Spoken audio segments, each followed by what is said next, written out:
من كان يرجو لقاء الله فإن أجل الله لآت وهو السميع العليم. Kemudian yang ke berapa sekarang? Yang ke-8. An-naw'u tsamin al-mafhum. Iya. An-naw'u tsamin al-mafhum. Tadi dikata huwal lad uwila. Apa tadi artinya lad? Hah? Kalyadi lillahi huwal lad. Al-lad di situ apa artinya? Alladhi itu ringkasan dari alladhi, bahasa dalam bahasa Arab ya, sudah kita terangkan sebelumnya. Sudah pernah berlalu ya, sudah berlalu di Manzumah sebelumnya. Berikutnya al-mafhum. Ya. Al-mafhum itu saya poinkan di sini ada dua pembahasan. Yang pertama, al-muradu bil mafhum. Apa yang diinginkan dengan mafhum? Mafhum itu adalah apa yang dipahami. Ya, apa yang dipahami. Jelas ya? Apa yang dipahami dari lafaz itu. Apa yang dipahami dari lafaz. Itu disebut mafhum. Jelas ya? Baik. Jadi ucapan itu ada dua. Ada mantuk. Mantuk itu pada lafaznya. Pada ucapannya itu sendiri. Pada nas tersuratnya itu mantuk namanya. Kalau yang tersirat darinya. Ya, apa yang dipahami darinya, itu disebut apa? Itu disebut mafhum. Itu disebut mafhum. Baik. Pembahasan yang kedua, anwa'ul mafhum wa amthilatuha. Diberikan oleh penulis di sini contoh-contoh mafhum.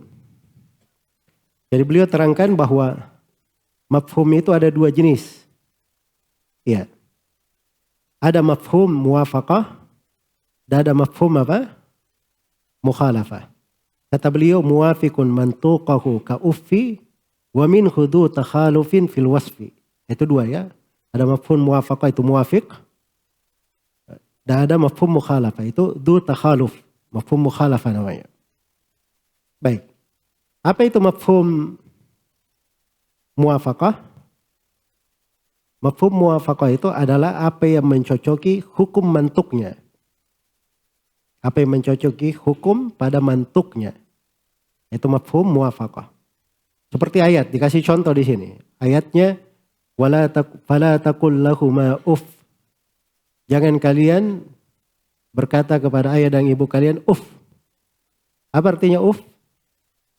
Hah? Ah. Jadi jangan berkata ah. Berkata ah kepada ibu itu hukumnya apa? Haram, kan begitu? Itu hukum mantuknya. Hukum mantuknya haram. Sekarang kalau misalnya, ya, mafhum muwafaqahnya. Bagaimana kalau memukul? Memukul orang tua. Boleh atau tidak? Itu lebih haram lagi. Karena berkata ah saja sudah haram. Apalagi memukulnya. Itu disebut mafhum apa? Muwafaqah.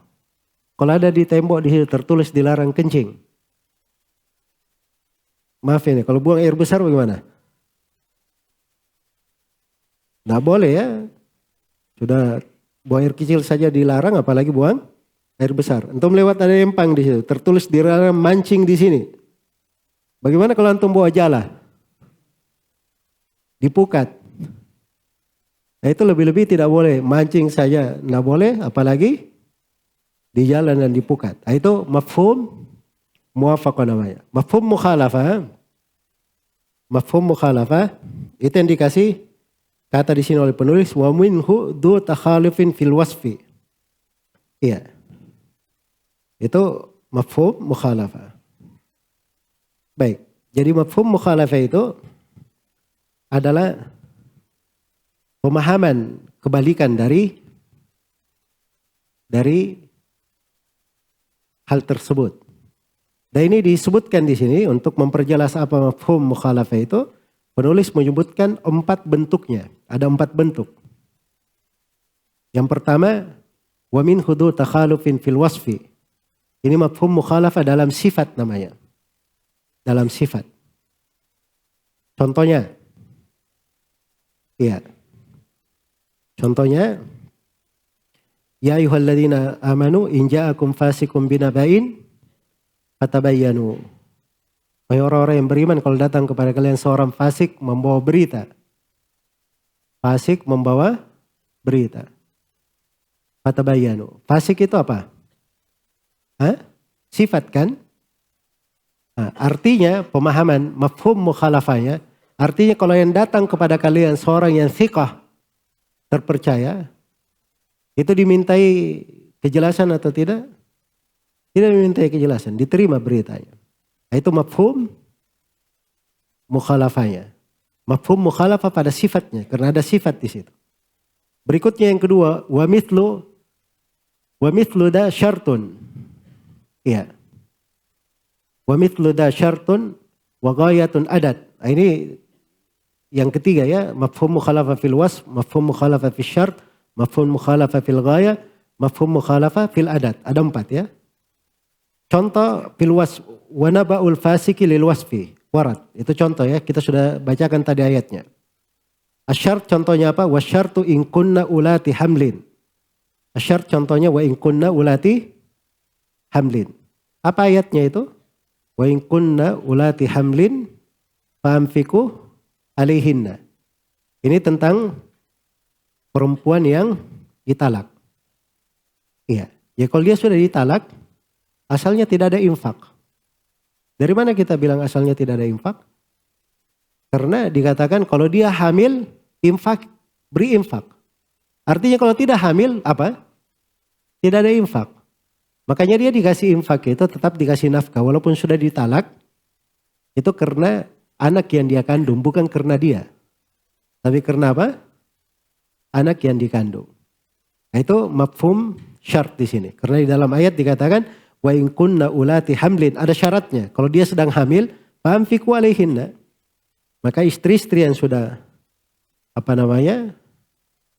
ditalak dan dia tidak hamil itu tidak ada kewajiban kalau diinfaki. Yang ada kewajiban diinfaki itu adalah istri-istri yang sudah ditalak, mantan istri itu kalau dia sedang hamil.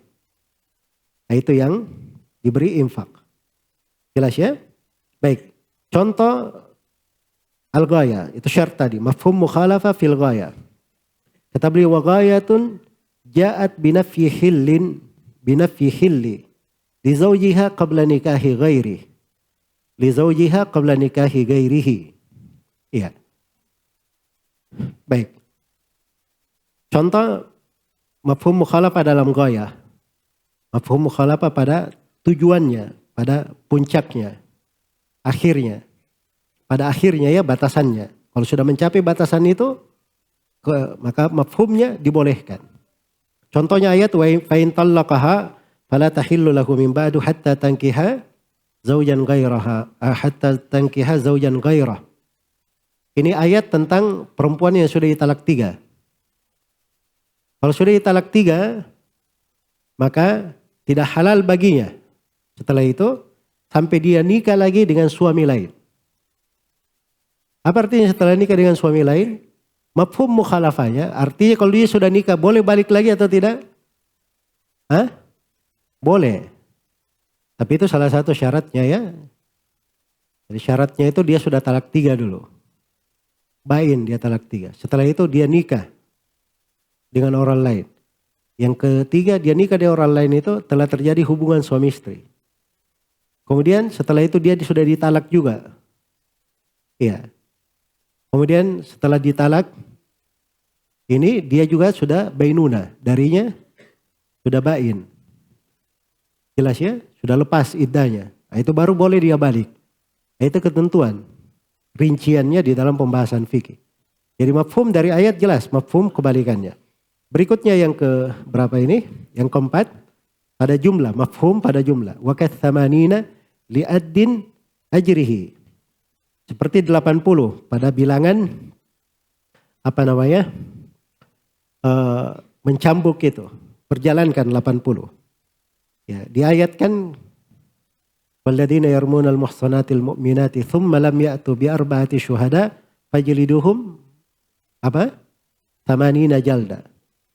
Ya, orang-orang yang menuduh perempuan baik-baik tidak ada pernah dekat zina, dituduh berzina, maka cambuk dia 80 kali. Apa artinya dicambuk 80 kali? Mafhumnya jumlah 80, tidak boleh lebih, tidak boleh apa? Tidak boleh kurang. Iya. Nah, itu mafhumnya. Tapi ini mafhum mukhalafah pada adat ini kadang dipakai, kadang tidak dipakai. Jelas ya? Kadang tidak dipakai. Dilihat pada indikasi, pada korinanya. Sebab kalau misalnya antum bilang sab'atun yudhilluhumullahu tahta dhilli. Ada 7 golongan diteduhi oleh Allah di bawah teduhannya. Apa artinya? Ada yang lain atau tidak ada yang lain? Dan tidak boleh antum ambil mukhalafah, mafhum mukhalafah di situ. Sama kalau saya bilang saya punya uang 100.000. Oh, mafhum mukhalafah ini uangnya cuma 100.000. Tidak boleh kurang, tidak kurang, tidak lebih. Ya mungkin saja saya punya uang yang lain, kan begitu.